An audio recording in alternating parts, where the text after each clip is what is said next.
네, 자바스크립트 세미나 비동기 처리하는 방법에 대해서 학습을 해보도록 하겠습니다. 비동기 처리하는 방법은 이제 크게 세 가지가 있어요. 첫 번째로는 콜백 함수를 이용할 수 있고요. 두 번째로는 프로미스 객체라는 것을 리턴해줘서 이제 된갓 캐치라는 키워드로 처리할 수 있습니다.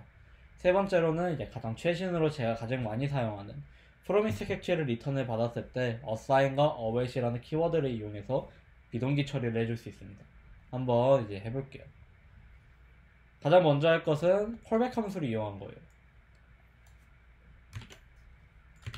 여러분들 이제 지난 시간에 저희가 고차 함수와 1차 함수에 대해서 배웠습니다. 따라서 저희가 함수는 함수를 인자로 받아서 실행시킬 수 있는 것도 배웠어요. 자, getStudent2라는 함수를 볼게요. 여러분들 이거 이제 공부하실 때 해당 함수가 어떤 함수인지 잘 보시는 게 좋습니다. 자, getStudent2라는 함수 같은 경우에는요, 내 이름과 나이와 함수 하나를 받을 거예요. 그리고 자, 스튜던트를 선언만 해두고요. 초기화하진 않습니다. 마찬가지로 1초 후에 스튜던트에다가 네임의 이름을 넣어줘요. 그리고 원래는 여기 아래다가 그리고 리턴을 넣어줬었죠. 그런 것이 아니라 받은 함수에다가 스튜던트 자체를 넣어줘서 이제 실행을 시킨 거예요. 즉 이 말이 무슨 말이냐면은 이 이제 콜백 함수를 이용하여서 이제 기존에 getStudent1이라는 함수가 리턴 값을 받아서 변수에다 대입해줬던 것이 아니라 저희는 그 값을 가지고 실행시키길 희망하는 함수 자체를 이 getStudent2 함수를 호출할 때 넣어줍니다. 그래서 getStudent2 내에서 모든 작업이 끝났을 때 저희가 필요한 데이터를 넣어서 함수를 실행시키게 하게 작업을 할 수 있습니다.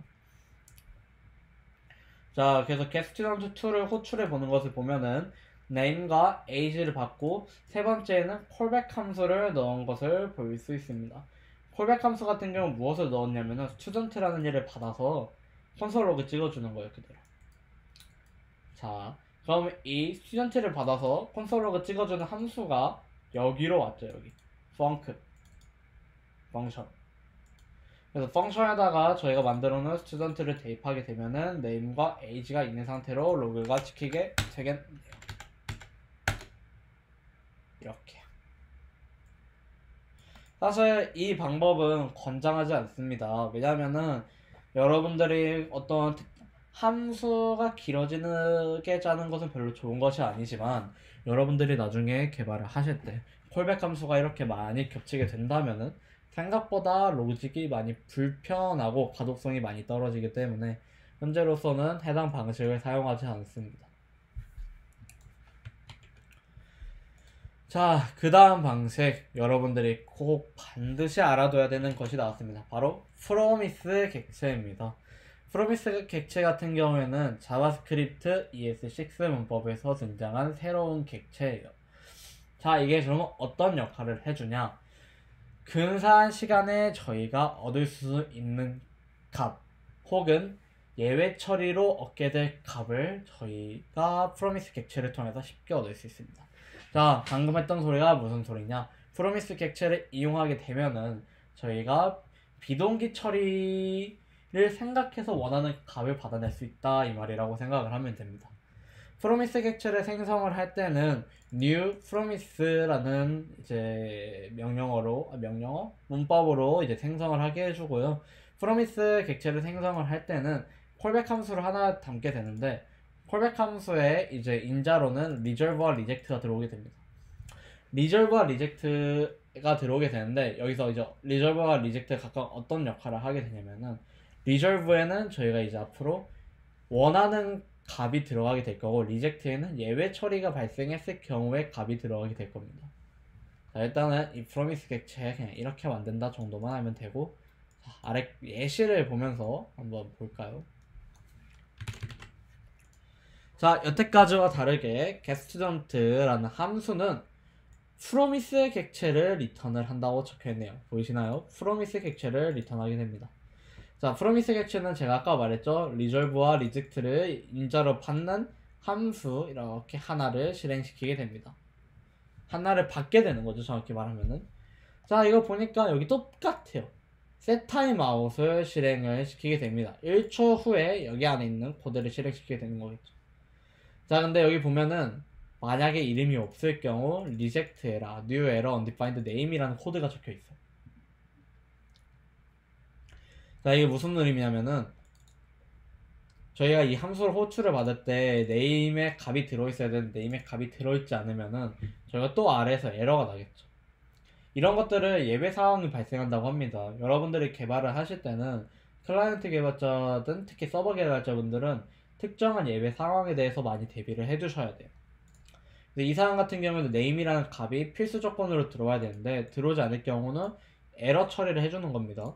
참고로 이제 에러 처리를 해줄 때는 reject를 사용해서 거기다가 저희가 에러가 발생했을 때 원하는 코드를 넣어주게 되면은 후에 해당 함수를 호출을 했을 때 저희가 에러 처리를 할 수 있게 됩니다.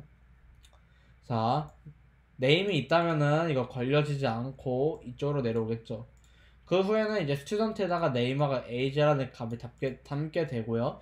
그리고 스튜던트에다가 값이 다 담아지면은 resolve 안에 담죠. 자, 이제 reject는 예외 상황이고요. 예외 상황에 데이터를 넣어놓고요. resolve는 성공적으로 들어왔을 때 데이터를 넣게 됩니다. 자, 이 해당 함수를 이제 호출을 하게 되면 어떤 방식으로 호출할 거냐. 이제 여러분들 저한테 배우셨거나 동영상 강의를 보셨거나 하는 분들은 되게 많이 보는 형태예요.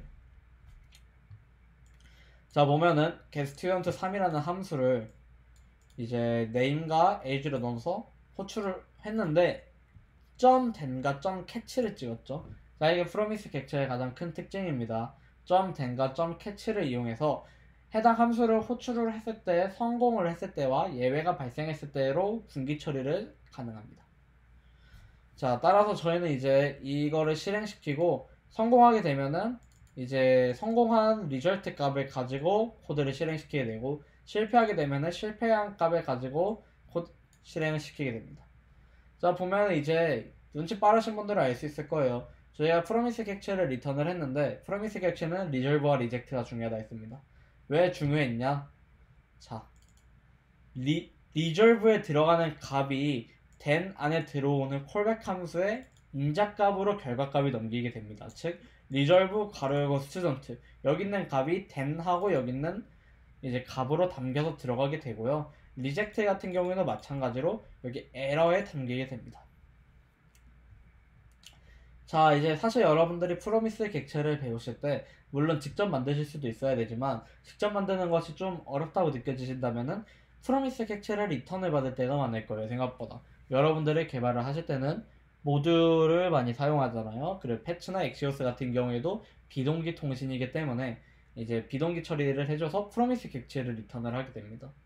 그럴 때 저희가 den과 catch를 이용해서 이제 성공했을 때와 실패했을 때와 같은 비동기 처리를 잘 해주셔야 됩니다. 하지만 이렇게 코드를 작성하다 보니까 얘마저도 가독성이 좋지 않다. 왜냐면 이게 여기 안에서 끝까지 막 den이 끝까지 이어나갈 수도 있어요. 그러면은 너무 길어진다. 가독성이 좋지 않다. .den 이 방식은 자바스크립트로서 가독성이 좋지 않다. 라는 말이 많이 나와서 이제 assign await이라는 새롭게 프로미스 객체를 사용하는 방법이 나오게 됐습니다. 제가 가장 많이 사용하는 방법이에요. 이 getStudent 3이라는 함수는 위에 있는 함수랑 똑같아요. 프로미스 객체 리턴해요. 리턴하는 겁니다. 중요한 거는 사용법이에요. 사용법. 자, 지금 알려드릴 assign await은 제가 이제 프로미스 객체를 리턴하는 방법이 아니라 리턴 받은 프로미스 객체를 비동기 처리하는 방법입니다. 자, 그리고 assign await은 무조건 함수 내부에서만 작동하는 것을 알아주시면 좋겠습니다. 그래서 제가 함수를 만들어서 따로 함수를 또 호출하는 방식으로 작성을 했어요. 자, 이제 assign await은 저희가 den을 찍었던 것보다 훨씬 간단하게 코드를 짤 수 있게 해줍니다. 저희가 이제 비동기 처리해줄 함수명 앞에다가 assign이라는 키워드를 붙여줍니다. 네, 비동기를 의미하는 단어죠. assign을 붙여주고요. 이제 코드를 작성할 건데 getStudent 3이라는 함수가 promise를 리턴하잖아요. 저희는 기존에 위에 있는 방식처럼 .den을 찍거나 catch를 찍었어야 되는데 이제는 await이라는 단어를 앞에 써주기만 하면은 해당 객체가 promise를 리턴을 할 때 얘 코드가 다 끝나야 여기 안에 담는 겁니다. 새롭게 변수 안에. 이해되셨나요? await은 잠깐 기다려라고 해석하면 될 것 같아요. getStudent 해당 함수의 연산이 끝나기 전까지 await 하고 끝나면은 여기 안에 넣어주라는 얘기였습니다. 그래서 이 코드도 실행을 하게 되면은 매우 잘 되는 것을 확인을 할 수 있어요. 여러분들이 근데 여기서 중요한 게 그럼 캐치는 어디 갔나요? 그 예외 사항을 적지 못하나요? 라고 할 수도 있는데 캐치 같은 경우에는 이제 여러분들이 트라이 캐치문에 대해서 아마 배웠을 것 같아요. 트라이 캐치문 안 배웠으면 말고요. 그래서 이제부터는 저희가 비동기를 다루는 함수는 무조건 트라이 캐치문으로 감싸게 될 겁니다. 트라이 캐치문으로 감싸게 되면은 트라이 안에는 저희가 원하는 코드를 작성해 놓고 캐치 안에는 예외 상황, 즉 에러가 발생했을 때 이제 그때를 가정한 코드를 작성하게 됩니다. 네, 여기 위에 보이는 then과 catch를 그냥 try catch로 바꾼 거와 마찬가지죠. 자, 어쨌든 비동기 처리할 때 저희가 가장 많이 사용하는 방법은 assign과 await이에요. assign은 비동기 처리해줄 함수명 앞에다 적어주고요. await은 이제 promise 객체를 리턴하는 얘 뒤에다 붙여줍니다. 근데 여러분들이 만약에 얘가 비동기인지 아닌지 모르겠다 할 때 가장 꿀팁은 그냥 await을 적어보는 거예요. 예를 들어 제가 a라는 값에다가 await 1 더하기 2라고 찍게 되면은 여기 보면 await이 점점점 찍혀있죠. 그리고 여기 마우스 포인터 올려대면은 await이 이 식에 영향을 주지 않습니다 라고 적혀있습니다. 즉 VS 코드 자체가 이제 해당 뒤에 따라오는 값을 평가했을 때 프로미스 객체가 오냐 혹은 프로미스 객체가 안 오냐 그에 따라서 await을 넣어야 되냐 안 넣어야 되냐를 알려준다고 생각하시면 됩니다. 여러분들 가장 중요한 거는 assign과 await 키워드를 사용하는 게 가장 좋을 것 같아요. 어차피 저도 그렇게 많이 작성을 하니까. 네, 그러면은 자바스크립트 비동기에 대한 세미나는 마치도록 하겠습니다. 다음 주는 비동기 통신에 대한 세미나를 진행하도록 할게요. 감사합니다.